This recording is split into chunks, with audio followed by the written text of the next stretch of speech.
Bagarreurs, bagarreuses, bienvenue en mode interview au bar des légendes. Et quelle légende nous allons interviewer aujourd'hui en la personne de Monsieur Cheikh Congo.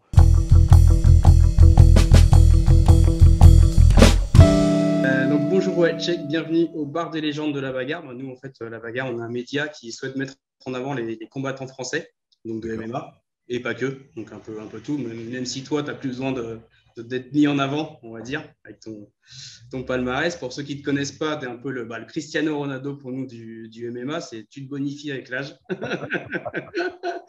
Plus tu Voilà, vieillis, belle plus tu deviens référence. bon. Tu es connu en tant que légende. Enfin, voilà, beaucoup de gens te connaissent. Bon, ton palmarès, on le rappelle un peu, c'est plus de 40 combats en MMA, plus de 30 victoires. Au Bellator, c'est 13 victoires. Comment tu abordes ce combat, du coup, avec autant d'expérience dans la cage et dans le ring à 46 ans? Bah, franchement, très serein. Voilà, très Ouais, serein. Après, effectivement, 46 ans, c'est quand même c'est un chiffre sur une carrière. Donc, pas évident parce qu'il faut toujours garder le même peps, les mêmes réactions. Et puis, effectivement, il y a des choses que euh, pour les jeunes, ils auront une meilleure facilité de par clairement. leur voilà comment ça leur code génétique avec la Ouais, leur habilité. testostérone, Ouais. voilà, voilà, et tout ce qui va avec. Mais non, ça va, ça se passe très très bien.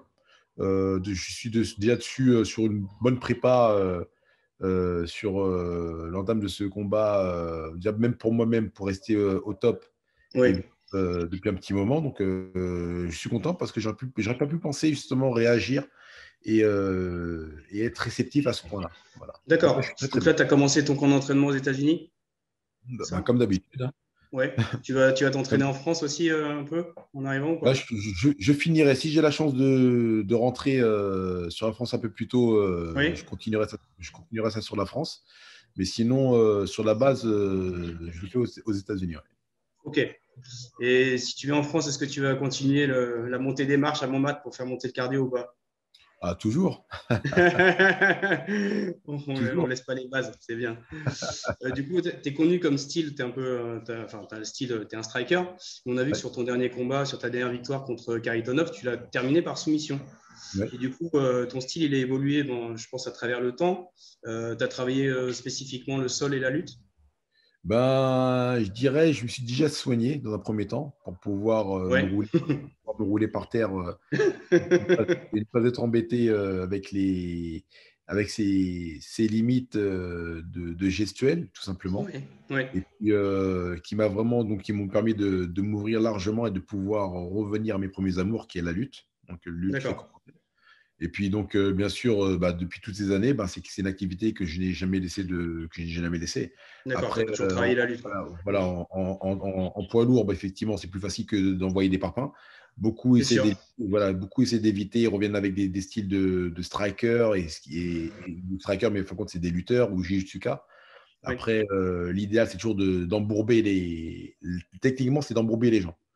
Donc, et puis après, pour revenir un peu, je dirais un peu style 9-3, parce que ce qui est Oui. marrant, c'est que ton concept, c'est la bagarre, barre de la bagarre. Donc voilà, donc c'est 9-3, arrivé, je te coince contre le mur et puis je t'en fous plein la Ouais. poire. Voilà, ouais.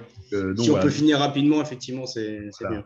mieux. Ouais. Donc c'est ça, tu vois. Mais après, maintenant, sur les échanges, si on a un gars qui vient qui veut te faire des échanges type pied-point et tout ce qui va avec, Ouais. sur une bonne répartie, bon, on envoie.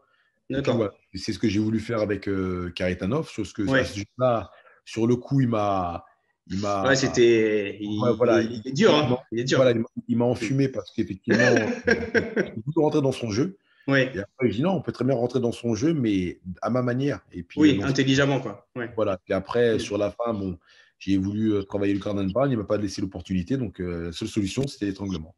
Voilà, ça s'est Et présenté, hein. c'était beau. Et c'était Ouais. beau. Et encore, c'était un étranglement à l'arraché, hein, parce que je peux dire que je n'avais rien verrouillé, mais j'ai envoyé progressivement. Puis bon, Ouais, bon, après, fin du voilà, deuxième, au bout de 10 voilà, minutes, c'est déjà. voilà, ça a fait mal, c'est Ouais. parfait. Le top. Ok. Parce que là, du coup, ton adversaire, Brian Bader, tu le connais déjà, hein, tu l'as déjà rencontré. Ouais. Donc, gros lutteur aussi. Mais Tu l'abordes comment ce combat du coup? Tu vas l'emmener en striking ou tu vas l'emmener non, sereinement, faut compte, ça va être de la bagarre. Techniquement, je pense. Ah, mais c'est Tu me fais vrai. plaisir là. Ah oui, non, mais là, techniquement, que ce soit par terre, debout, j'ai Ouais, pas de solution. Ça, parfait. c'est un combat qui va être sale parce que je veux pas dire que j'ai pas d'ouverture, mais c'est quelqu'un qui, lui, se voit m'emmener au sol. Et Oui, c'est encore, ça. voilà, Hmm. encore pour ce qu'il a pu expérimenter sur notre première rencontre, il Oui, s'est rendu compte que c'était quand même assez difficile. c'était compliqué de t'emmener au sol. Ouais. Voilà, d'où ce doigt dans l'œil. Même si effectivement, à l'entame du combat, il a montré de belles choses, Hmm. mais à mon sens, moi, je ne faisais que de me chauffer, tu vois. Et, C'est beau. non, puis ils sont revenus justement malheureusement ce doigt dans l'œil. Je dis ah, merde. Hmm. Donc après, effectivement, bon, Ça arrive. voilà, je Hmm. suis quelqu'un de dur, tu vois. Et même si il m'arrive d'avoir des petites bricoles physiques, parce qu'aujourd'hui, Hmm. pour faire cette petite interlude, beaucoup se plaignent de faire des combats avec des mains cassées, des jambes Oui, cassées. oui, oui. Hmm, Si j'avais dû faire l'apologie de ce que j'avais pu faire à chaque fois que j'ai boxé les gars, hmm. Hmm. je serais sorti sur un. Non, mais c'est vrai. Non, ouais, Je c'est leur clair. Tu cherches pas d'excuses, quoi. voilà. Hmm. Et les gars, aujourd'hui, quelle que soit leur performance de perte ou de trucs, ils se trouvent des. Voilà. Donc, bref. Mais Ouais, clairement. non, voilà. Mais je sais que non, non, ce combat-là, je suis très, très bien. Donc, je sais que, comme je dis encore une fois, ça va être la bagarre. Il va y avoir Top. voilà, il va y avoir une petite période de je te match, mais après, boum. Ça, c'est starting block, c'est parti. Et Ouais. après, et techniquement parlant, ce combat, à l'issue de ce combat-là, ce sera celui-là qui aura le meilleur cardio. Et je sais que, D'accord. Ok. voilà. Donc, tu as bossé beaucoup le cardio. C'est vraiment axé cardio, quoi. Non, c'est même, j'ai pas besoin, j'ai vraiment pas besoin de boxer le cardio parce que j'ai déjà le cardio. Tu vois, même si d'une D'accord. certaine manière, là j'ai mes gars qui sont à côté qui me disent alors qu'est-ce que tu vas dire, qu'est-ce que tu vas dire. Non, il le vieux là, ton cardio là, ces derniers temps, c'est pas ce qu'il était, mais non. Là, je l'ai mis en stand-by, Ouais. mais techniquement, c'est pas, voilà. Je sais que l'issue de ce combat, c'est le cardio. Justement, j'ai une question là sur tes sparring. Tu t'entraînes quand tu fais du sparring, quand tu à l'entraînement, tu fais du sparring dur? Tu privilégies plus le sparring léger, plus travail technique ou choses comme Ben, ça? Qu'est-ce que tu te- préfères? techniquement, en général, je suis très très light. Parce que D'accord? de par le passé, j'ai eu des partenaires C'est dur? non, américains, Non? américains Ouais. comme français qui parfois se plaignaient, mais je dis, mais attendez, je ne suis même pas. À Non, c'est 10%. vrai. Non, voilà, c'est vrai. Et puis du coup, et généralement, je laisse plutôt les gars s'exprimer, tu vois. D'accord? Je les laisse vraiment s'exprimer. Après, bon, bien sûr, ils rentrent des fois sur des phases où ils sont euh, à 70, 80, voire 90 des fois, tu vois, même 100. D'accord. Alors Oui. que ouais, moi, je suis vraiment en mode relax, donc j'appréhende, je visualise le combat, quitte en prenant des coups, puis voilà. Puis après, et puis quand il faut vraiment finir l'action, là, on finit. Voilà, pour dire, voilà, je D'accord. suis le taulier, tu Hmm. vois. Mais ça permet moi-même aussi d'apprendre et de me sortir Hmm. de situations qui pourraient m'arriver justement dans le combat, même à l'entraînement, pour pas dire, bon, je prends des coups, je prends des soumissions, parce que je tente des choses Oui. euh, sur lesquelles je suis tellement confortable que je le fais. Mais on me dit non, fais pas comme ça, pas comme ça. Donc du coup, je suis obligé de le faire pour me faire soumettre. Pour Et après, je apprendre dis, et se dire, ouais, voilà. l'erreur à Et pas là, faire en combat, quoi. Hmm. voilà, je dis là, c'est vrai, ça passe pas. Ou faire cette D'accord. année-là, ça passe pas. Donc je veux vraiment me mettre en difficulté pour être sûr que D'accord. voilà. Donc, même avec toute Et cette expérience, tu te mets encore en difficulté à l'entraînement, tu apprends encore de nouvelles choses. toujours, toujours. Bon, Il y a pas de. Il y a pas de. Comment dire, il n'y a pas de secret. Tu sais, clairement. le gars qui arrive à ce Yoda, il a toujours une petite faiblesse. Tu vois, non, c'est vrai. Il a une Non, on est faiblesse. d'accord. Ouais. Ouais. Et le jour où il part, il partira avec ses secrets, avec ses secrets, avec ses faiblesses, parce que les gens disent, purée, merde, on l'a pas eu à ce niveau-là. Bah ouais, mais si tu avais pu vivre à ce moment-là et te confronter à lui, là, tu as pu voir la différence, tu vois. Ouais. Bon, mais c'est toujours des petits détails. Donc, voilà, mais et c'est cette recherche. Mais sinon, D'accord. après, pour l'ensemble, non, il y a pas de. Le tout, c'est de faire une préparation saine, voilà, saine, Oui, c'est ça, ouais. Pas se ré- blesser voilà, à la mesure réfléchie, du possible. Hmm. voilà, pour donner le meilleur. J'y reviendrai un peu plus tard sur la question de ce que tu veux laisser dans l'empreinte de ce sport. Là, du coup, je finis sur la question des styles. On a vu qu'il y avait des styles qui prédominaient. Il y a des séquences, des décennies, on va dire, de combat. Il y a eu les lutteurs, il y a eu les lutteurs américains, il y a eu les Russes, il y a eu les Brésiliens avec leur sol, leur jiu-jitsu. Là, on a l'impression que c'est le continent africain qui vient prendre le dessus, avec beaucoup de combattants africains d'origine africaine qui viennent dominer le monde du sport de combat. Est-ce que tu as une explication déjà par rapport à ça? Première question. Est-ce que tu penses que… Je risque de faire des…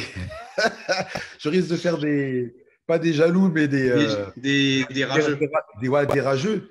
Mais je pense que dans l'activité physique, malheureusement, la communauté noire a de belles dispositions.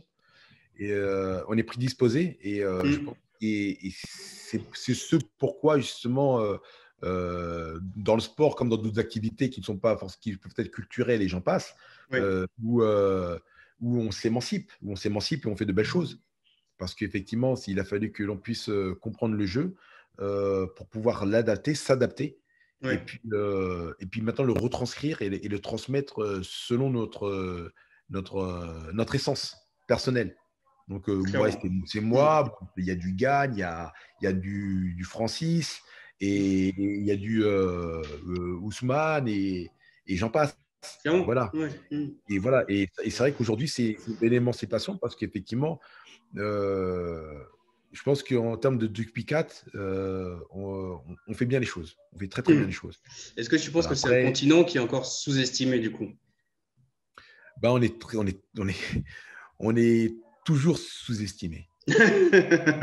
Toujours sous-estimé. Mais le problème, c'est que les gens ne comprennent pas. C'est que si aujourd'hui l'Afrique était ce que c'est qu'est l'Occident, il n'y aurait que des gens riches en Afrique. Parce que l'Africain, qu'il soit du nord comme du centre et du sud, il est entrepreneur. Et il réussit toujours. Même si c'est un petit business, mais il fait bien les choses. Donc, imagine-toi justement un petit business qui marche, comme si on dirait une alimentation. Voilà, si on a Mohamed Ali en général à ce niveau-là, ce qui donnerait justement, quand on est vraiment motivé et sans avoir les barrières que l'on peut avoir en France. Tu vois? Mais clairement. C'est phénoménal. Donc après, effectivement, non, on est prédisposé. Après, le tout, c'est de le revendiquer et puis surtout d'être unis. C'est vrai que malheureusement, les sports sont faits malheureusement pour d'une certaine manière, nous séparer parce que quelque part, on essaie d'attirer la gloire sur soi. Mais au lieu de ça, on devrait apprendre encore une fois à suivre. D'avancer ensemble et en équipe. Voilà. On n'a pas besoin forcément de se faire des messes basses, mais voilà, donner justement le meilleur pour donner à chacun justement cette manière d'avancer dans son domaine de prédilection. Après, effectivement, quand on arrive au moment du clash, prendre ses distances et puis partir de son côté pour pouvoir parfaire et être au meilleur de sa forme. Mais voilà. Mais en tout cas, pour quoi qu'il en soit, sur ta question, non, c'est vrai que c'est plus c'est une belle émancipation. C'est une belle émancipation parce qu'effectivement, on ne nous regarde pas. Mais c'est très très bien parce que de par ça, puis surtout avec les choses qui arrivent, c'est que ils vont apprendre à nous respecter. Après, moi, que ce soit pour l'Afrique comme en Europe ou dans le monde, tu vois. Aujourd'hui, moi, je suis là. Si je suis pas porte-drapeau français. Mais au-delà du drapeau français, je suis qui? Chez Congo, c'est pas. Comme dirait Zemmour, c'est pas. Justement. Voilà, et ça l'embêterait, tu vois. Donc voilà. Mais avant tout, je suis français. Mais après, derrière aussi, il y a la force et l'espoir pour le pays, pour le continent. C'est même pas le pays, mais pour le continent. Voilà. Et du coup, en tant que pionnier du MMA en France, comment tu as vécu un peu la légalisation? Déjà, du coup, comment c'est vu des États-Unis? C'est très très bien parce qu'il y a beaucoup d'Américains qui veulent venir manger le fromage. Ils veulent venir manger le fromage, les croissants, les bateaux. C'est bon pour l'organisation de gros événements en France. C'est très très beau. C'est que du rêve. Parce que du coup, tu as fait le premier Bellator en France. Là, c'était public restreint. Là, ce sera vraiment le 6 mai, public complet, grosse foule. Tout le monde sera derrière toi, je pense. Je pense que ça va être une belle soirée. Ça va être beau, ça va être beau. Ah oui. Et du coup, on se dit, si tu te projettes, donc tu repars avec la ceinture le 6 mai, c'est quoi la suite après? Bah, la suite, ça va être de nouveaux challenges. Ce serait de nouveaux challenges. Donc, Ouais, Kourou, je dirais Kouroulon, je ne sais pas, je ne peux pas te dire parce qu'effectivement, ouais. à ce niveau-là, je serai un dinosaure. Après la ceinture, mais, euh, mais Et je du coup, un dirais que challenge, je t'en propose un. Est-ce que si Francis, justement, signe au Bellator, tu serais prêt à l'affronter? bah, ça reste une, comment on dit ça, une opposition de style, donc pourquoi pas. Oui, ça Donc, serait beau comme combat. voilà. Non, non, pourquoi pas. Voilà, mais quoi qu'il en soit, non, c'est comme je dis encore une fois, c'est l'avancée de challenge. Voilà, c'est des challenges. D'accord. Voilà, pardon, les défis. Ouais, On est en France. Donc, exactement. voilà. Ce sont les défis. Puis je pense que les défis se font autres. Je pense que à l'heure d'aujourd'hui, on devrait faire une petite réunification sur le style. Donc, il y a pas mal Ouais. d'organisations qui boxent. Bon, bien sûr, le Mm. Bellator a eu cette chance et cette opportunité de créer des conflits avec nos confrères japonais. Et Ouais. pourquoi Mm. pas aller taper un peu les Indonésiens ou peut-être D'accord. peut-être voir un peu encore une fois l'Amérique avec Ouais. peut-être les gars du PFL ou PFL, ouais. l'UFC Mm. ou One FC. Ce serait bien de faire des oppositions de ce style-là. Donc, D'accord. on Ah va oui, t'es voir. vraiment ouvert. Ah, c'est Ouais, cool. ouais. Ouais, c'est Bah oui, bien. quand même. C'est bien. Attends. Top. Donc, on va essayer Ouais. de pousser la porte et voir ce que D'accord. cela peut donner. Et puis voilà. Et du coup, avant-dernière question, en termes de legacy, comme ils disent les Américains, de laisser ta place, ton empreinte dans le sport, est-ce que tu es plus pour. T'as toujours ta salle à Colombes, le Smashing Bah, elle existe toujours, oui, elle Ouais, existe toujours, d'accord. gérée par Ali Yag. D'accord. Tu serais plus donc Voilà. t'es plus dans cet esprit de transmission ou plus Bah, acté pour la promotion du sport en France? non, je dis gérer la transmission, elle est déjà faite. Voilà, D'accord. j'ai déjà passé techniquement le relais Hmm. sur l'essence d'un état d'esprit, c'est déjà fait. Voilà, donc c'est le Congo Smashing Club. D'accord. Après, le passage du moins la transition sur la pédagogie, elle se fait comme à l'habitude, ne serait-ce Hmm. que Montmartre pour les chanceux qui peuvent me retrouver, Hmm. et puis sur différents endroits où je m'entraîne. Donc voilà, donc c'est vrai que la porte est toujours ouverte. D'accord. Mais, non, je dirais que franchement, je suis pas là pour dire voilà, je cherche pas à avoir mon nom gravé dans le panthéon français Hmm. du. Bah, il est déjà, donc t'as plus à le faire là. Non, mais même avec, c'est vrai que même s'il y est déjà, c'est pas que franchement, c'est Hmm. vraiment quelque chose que je n'ai jamais recherché. Voilà, et ça s'est fait D'accord. parce que voilà, c'est la discipline qui veut. Et Hmm. puis voilà, il fallait une référence, il fallait une image ou un caractère. Hmm. Mais je dirais que l'idée, c'est juste de partager. Voilà, on partage ce que l'on peut partager, il n'y a pas de limite. Si on peut aider, on aide. Voilà. Après, malheureusement, et ce que j'ai pu voir avec le temps, c'est que beaucoup aujourd'hui, c'est qu'il y a énormément de solitaires, de jeunes loups qui malheureusement Hmm. agissent comme des mercenaires. Mais même si c'est un sport individuel, mais on n'a pas besoin d'en arriver là pour pouvoir Ouais, ouais. Mais pour tu penses que grandir. c'est dû à quoi? C'est un manque de structure, un manque d'encadrement? Ah, en fait, je dirais c'est le miroir aux alouettes. C'est beaucoup de gens Oui. font des promesses qui ne respectent pas.